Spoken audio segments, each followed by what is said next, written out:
মালিক, আমাকে কেটে নিয়ে তোমার গার্লফ্রেন্ডকে প্রপোজ করো, তাহলে তোমার গার্লফ্রেন্ড খুশি হয়ে যাবে। আয় মালিক, তোমার গার্লফ্রেন্ডকে ফুল গিফট করতে বলেছে, আমাকে নয়। আরে মালিক, তুমি এটা কি করার চিন্তা ভাবনা করছো? আর তুমি আমাকে এভাবে কাটলেই বা কেন?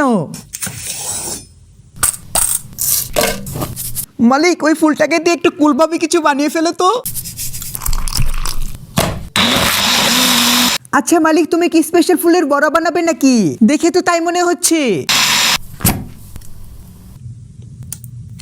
আরে মালিক, আমাকে তোমার গার্লফ্রেন্ডের কাছে না দিয়ে আমাকে ভ্যাসনের সাথে এভাবে লেপটে দিচ্ছ কেন? আচ্ছা বন্ধুরা, তোমরা কি কখনো ফুলের বড়া খেয়েছো? মালিক, আমাকে একটু টেস্ট করে দেখো তো কেমন হয়েছে। আর হ্যাঁ বন্ধুরা, তোমাদেরকে বলছি, এরকম আরো মজার মজার ভিডিও পেতে চাইলে একটি লাইক আর সাবস্ক্রাইব করে দিও কিন্তু।